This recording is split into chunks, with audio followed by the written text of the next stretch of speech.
Nick, what was your first impression of Michael out there and Alfred?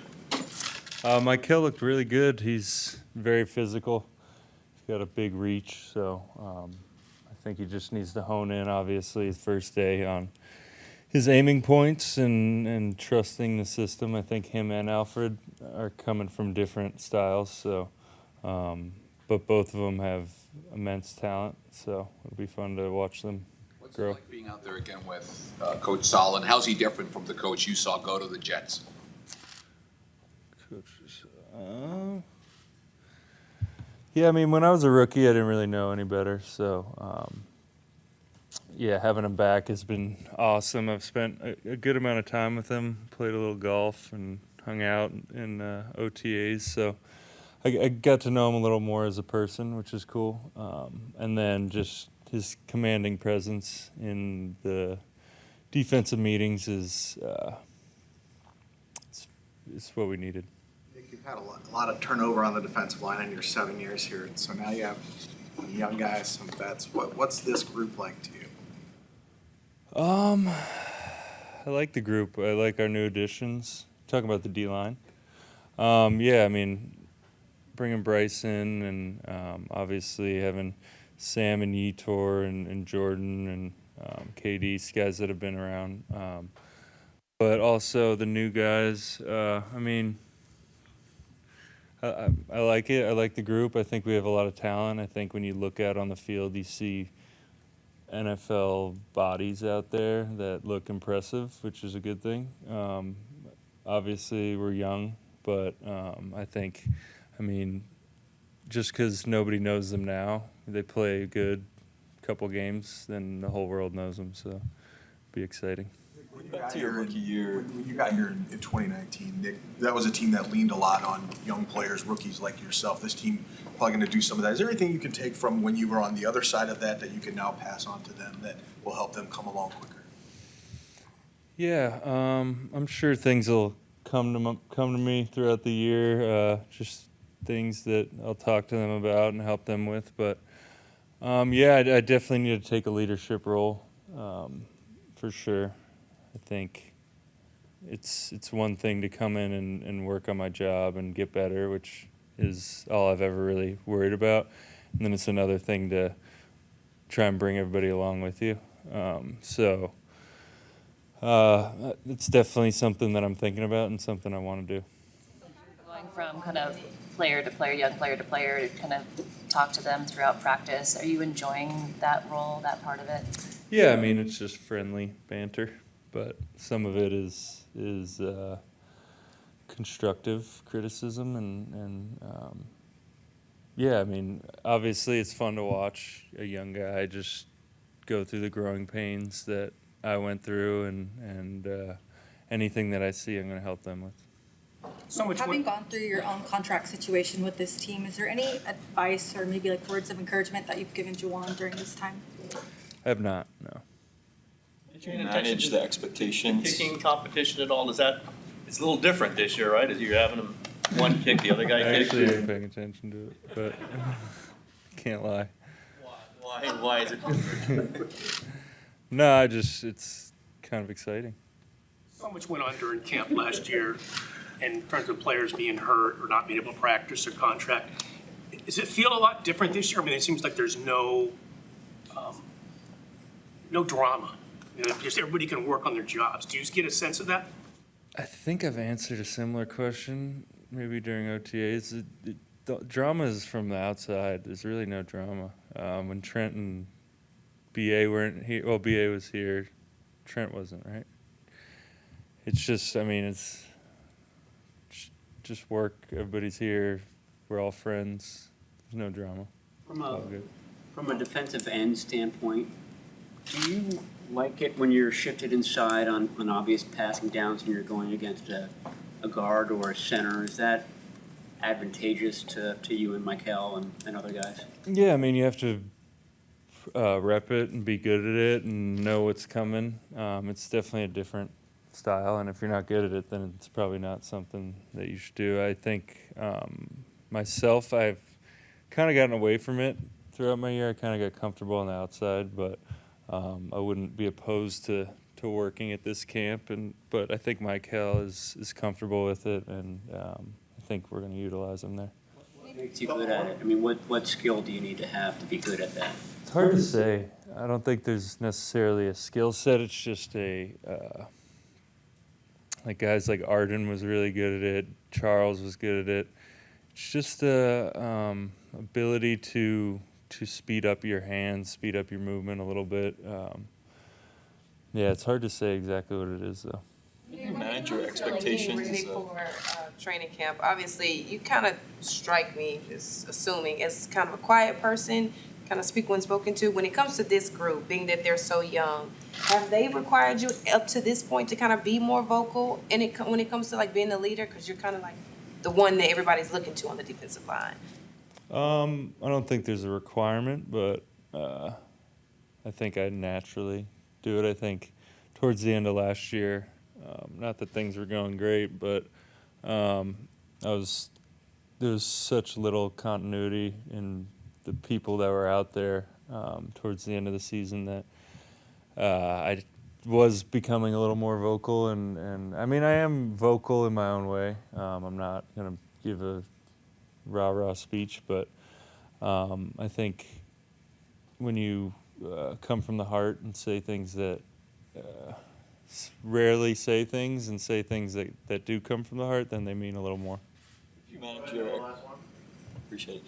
How did you manage your expectations as a high draft pick dating back to your rookie year, and how have you seen Michael in that same sort of position to this point handle those expectations?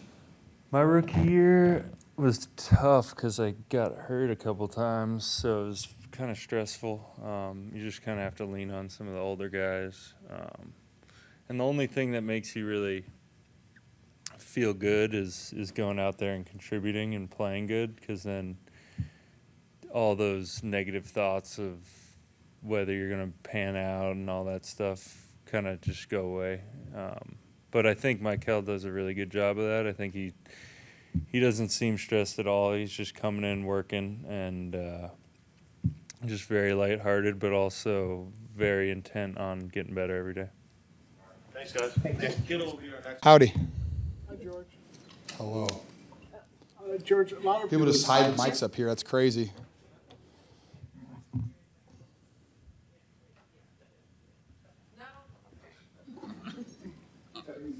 I didn't give you my consent.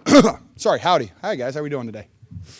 George, a lot of prominent players such as yourself kind of check out during the special teams portion of practice, but Nick Bosa said he was very excited to watch the kicking competition. Were you equally as enthused about that? Today I wasn't. Now I will be. Forgot there was one for a second. Thank you, Nick. Yeah, it'll be exciting to watch. Can't wait. I love competition. It's good for the soul. George, you're a big vibes guy. What do you make out Me? of it? Yeah. What do you make vibes of day one? The vibes of day one. Well, the vibes were immaculate yesterday. I had a great time seeing all the boys. Today, I mean, for me, football doesn't really start until we put pads on. But like this kind of getting in shape, just getting through the first couple days, that's really important. You know, like I said, get in shape, stay free from injury as best you possibly can, and then just be ready for the pads. So this is all fun. We're competing. It's not like fully competing yet because we're not hitting each other, but it's just great to be back in the building. Just excited that football is on the schedule again because I miss it all the time, and so I get to hit somebody again. George, what was it like having Juwan out there, and what'd you kind of gauge from his spirit, his energy? Juwan's always out there with me, so I haven't. He's doing great, I think. Is there a reason you're asking me about Juwan? Some contract stuff going Oh. on behind the scenes. It's actually funny. I had to do some media thing, and it was like the same day that was announced. And a reporter asked me about it, and I was like, I'm pretty sure it was a fake tweet, and she almost crapped her pants. It was pretty funny. She had to double check with her producer. Yeah, that was pretty fun. Let's see. I mean, Juwan was awesome today. Great energy in the locker room yesterday, great energy today, his normal self. So just appreciate him attacking it like there's nothing going on. George, obviously you've been doing it for a while, but is it hard the first few days you're out there playing football and you can't get each other? Football has pads on. I mean, so it's just like I said, like you want to take advantage of the opportunities you get. Like you can still track the football, run your routes really good.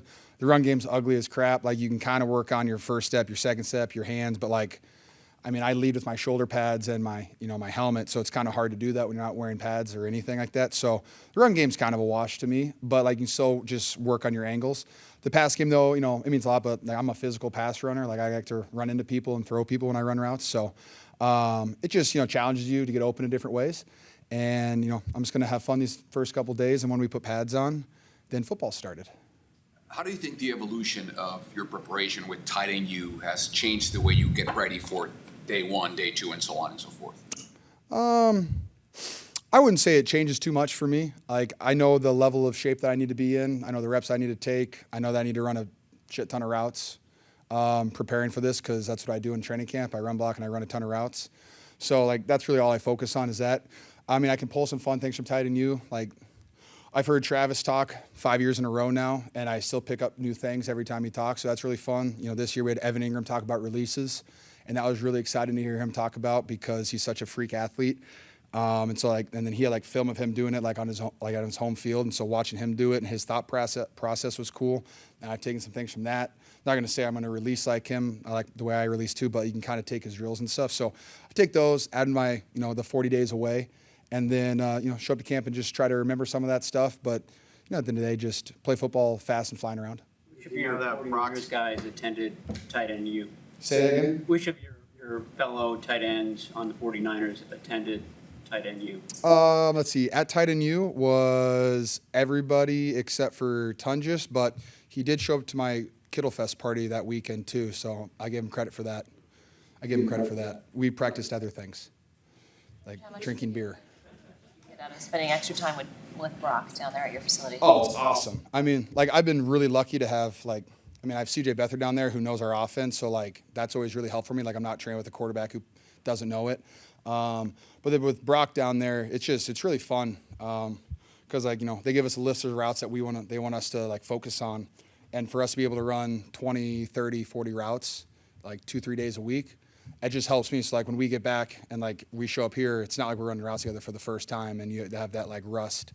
So that was super beneficial, and it's really fun in my opinion too. I think it's training by yourself is really hard, and quarterbacks you can kind of train by yourself, right? Because you have your quarterback coach, you do all your little weird workouts for your shoulder, all that weird stuff, and then you go through us guys, but he's in the gym with 15 football players, so it feels like a locker room vibe, and so you still have that good energy around you all day. So I think that's really helpful. But yeah, no, just catching his passes is great, and then him and CJ hanging out and just talking about, funny stories from Shanahan and stuff is always really fun to hear, because CJ's got a ton of them because he's the stubbornest person in the world. But no, just having Brock around was great, and especially when he's throwing to all the guys. One of those routes you worked on in Nashville, the first one in team drills today, did you know? No, I don't practice a high corner. No, that I should not get that ball. Shout out Demo for dropping me. Thank you, Demo. No, but we were doing a ton of other routes.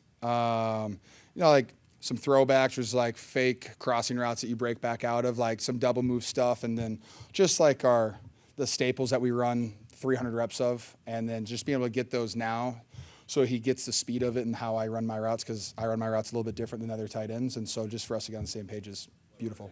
Symbolic about the first one going to you today? No, I was that's supposed to go to Juwan, and like I said, Demo the corner, he dropped me because he's supposed to carry me, and we never throw that ball, and as soon as he dropped me, I was like, oh, nice, sick, and then Brock threw it. So it's just fun to just execute like that on the first play. I will say the defense definitely didn't think we were going to throw a pass in the first play too, which is always fun. To clarify, who's the stubbornest person in the world, CJ Beathard or Kyle Shanahan, just to clarify. CJ, what? It's not even, no brainer. Yes. You have so many years under your belt here in the league. I asked Brock Purdy yesterday how to utilize, or how will he utilize this time in training camp to get used to the new targets that he has, the new faces on the offensive side. Any advice maybe that you're giving him watching quarterbacks have to do that throughout the years, or anything that you think will help the offense, being that that's the case this time around? Just rip it and throw it. Expect guys to be there, and then where they're not, yell at them, tell them to get there, or throw it to me. That's my favorite. Do a couple more. Go, Tim. Hey, Tim. Kyle said that he had the vets over at some point in the OTAs and talked to guys that You know, the fact that the Rams game last year with Dre coming back was your best, everyone knew it was your best game, was a problem for him. Because why was that game so good? It should be all the time. Did you feel that? When he said that, did you understand what that meant and how that has to change? Did he say the best game as a team?